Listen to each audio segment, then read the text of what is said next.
Shalum, Shalum, and welcome. Welcome to Endtime Reflections. My name is Symmanayah, and if you're tuning in for the first time, these are the words I'm compelled to present before an awakening set-apart nation. Yashar'al, a people commonly known as Israel or Yisrael by some. As I stated, a people, not a geographic location. In this 24th installment of Endtime Reflections, I want to bring your attention to what's acceptable judgment.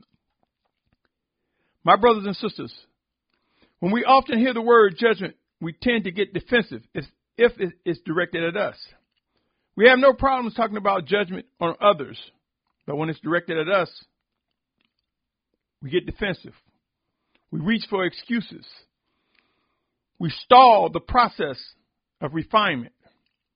We battle against the discipline of the Almighty Father unknowingly. Over the years, it has been man that have come up with the words that we see and speak. Languages have evolved in many different ways, shapes, and forms.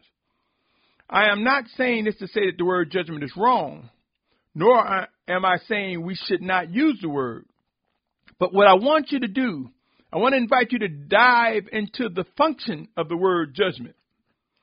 It merely means to render or make a decision based on something seen, heard, and or experienced.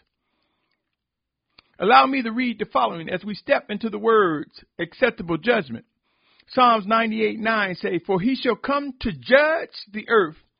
He judges the world in righteousness and the people in straightness." The Almighty Father, my brothers and sisters, His Spirit works in us through us to make things straight, to make life right as He so pleases. Proverbs 31:9 says, "Open your mouth, judge righteously, and plead the cause of the poor and the needy." You see, my brothers and sisters, all too often we fail to realize to judge has its place. There are times of acceptable judgment.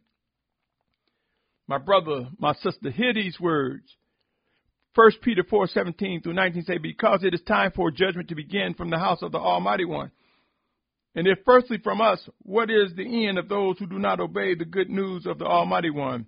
And if the righteous one is scarcely saved, where shall the wicked and the sinner appear? So then, those who suffer according to the desire of the Almighty One should commit their lives to a trustworthy Creator in doing good."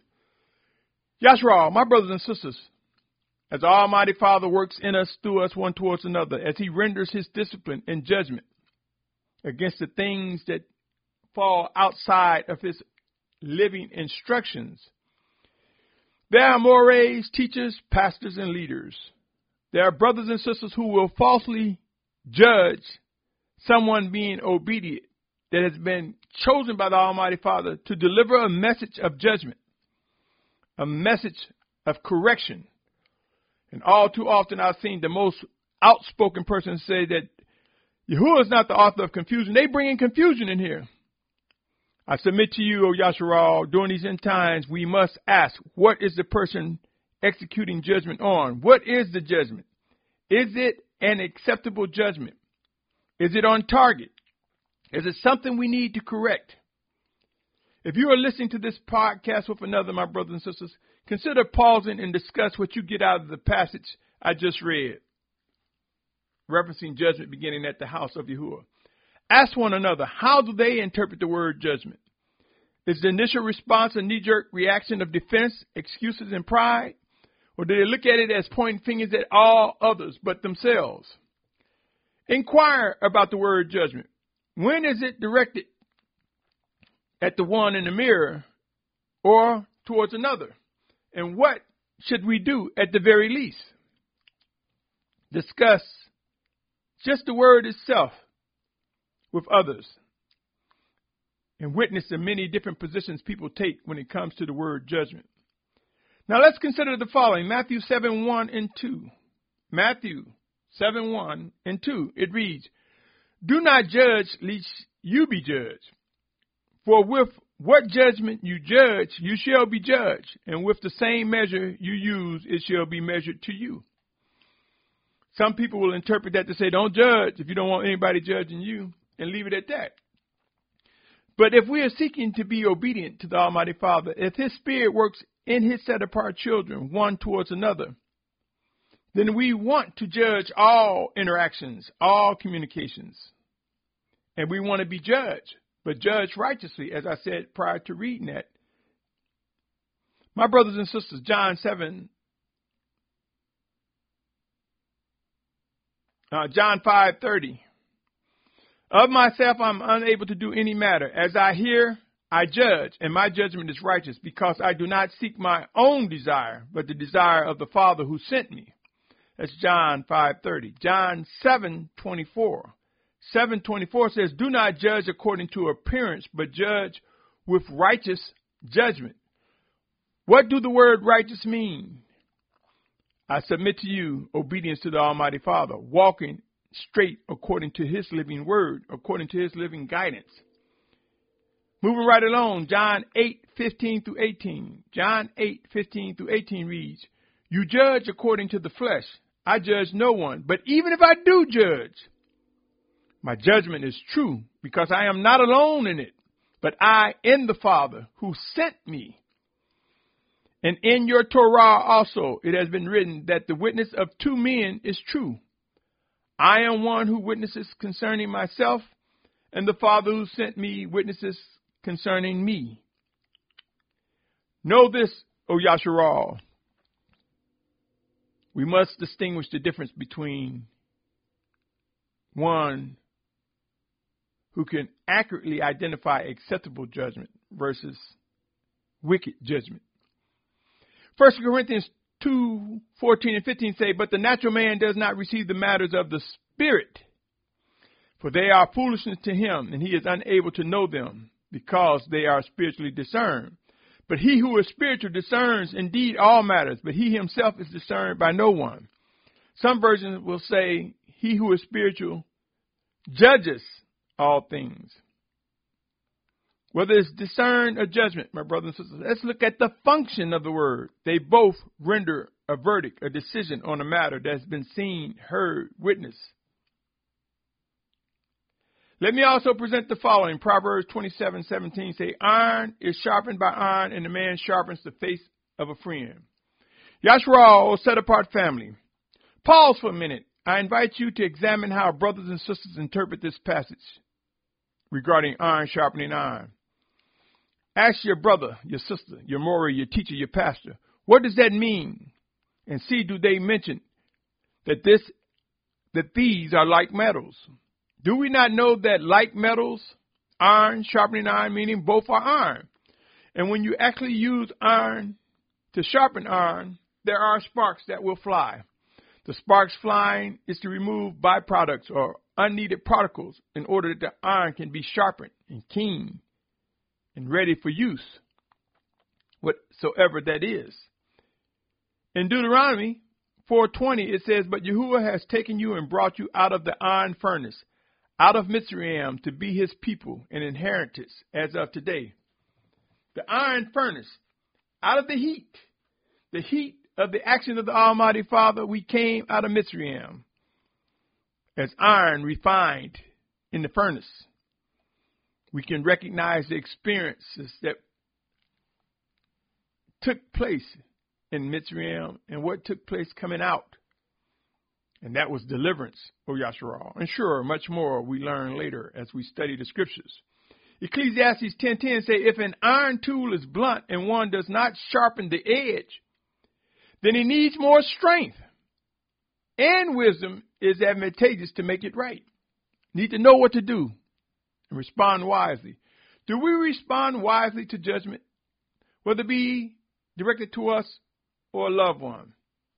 Do we truly seek to identify what happened, who's influencing that judgment? My brothers and sisters, before we become too quick to get defensive when facing judgment at us or a loved one, let's examine it thoroughly. Let's determine the intent and origin that led to the judgment. You see, my brothers and sisters, there are many times we will face acceptable judgment. Judgment meant to make us better. I mention often about during these last days, we will witness Abba Yahuwah's judgment. And there will be a need for us to begin to respond quickly with a ready mind. His judgment will come in the forms of what he has promised as it relates to discipline, vengeance, and wrath. I want to direct your attention to the following words. For those who discipline is applied, keep this in mind, O Yashar'al. Hebrews 12:11-13 reads, and indeed no discipline seems pleasant at the time, but grievous. But afterward it yields the peaceable fruit of righteousness to those who have been trained by it. Do we want to get beyond the discipline, my brothers and sisters? Do we want to yield the fruit that is righteous, as directed by the Almighty Father? It goes on to say, so strengthen the hands which hang down and the weak knees, and make straight paths for your feet, lest the lame be turned aside, but instead to be healed. My brothers and sisters, there are things that are necessary for us to come together in unity. In some cases, it will be pain. We will go through painful experiences, extreme humbling times. But make no mistake, what is promised will come to be. We will witness things being sorted out, people being repositioned, massive changes that demand for us to adjust and adapt. There will be those led astray and those lost. There will be those that will die for Yahusha's name and those who will die for other reasons. As civic unrest, economic hardship, famine, pestilence, pandemics, wars, global warming and climate change, along with many other challenging conditions, as they begin to get more and more intense, we will see judgment rendered, my brothers and sisters. We will be used by the Spirit of Yahuah, sent in Yahusha's name, to sharpen one another and make our worship in obedience to him much better than what it is. We will execute judgment to remove impurities, wrongs that must be purged in order for us to become more fitly joined together in unity. Remember these words, O Yashar'al. There's much work to be done. Soon and very soon we will witness the 144,000 along with a great multitude coming together to fulfill what is written. They will bring with them acceptable judgment. We will see a continuous cleaning, a continuous washing by the blood of the Lamb, a continuous correction, a continuous renewal happening during these last days, my brothers and sisters. Behold, the realities of end-time prophecies are here. The hand of the Almighty Father, Yahuah, is increasing and rising before our very eyes. It would be wise when we face judgment. Judgment on the things we do step by step, moment by moment. Would the outcome, would the verdict be acceptable judgment? Would it yield us seeking forgiveness, yielding to reproof, rising up, renewed by the blood of the Lamb? Acceptable judgment, my brothers and sisters. Know what it is. Know its origin. Discern how it links with the living word of the Almighty Father in the written text. Let us examine all matters and know when to stand strong and when to yield. When to recognize acceptable judgment versus someone falsely accusing us or erroneously judging us. Be encouraged, O Yashar'al. Things are about to ramp up, and in some cases they will get wild and seem to be disorganized. But trust and believe that the drawing power of the Almighty Father, that the discipline from the Almighty Father will become visible and clear. We will learn how to yield to acceptable judgment, and we will rise up and shout hallelujah.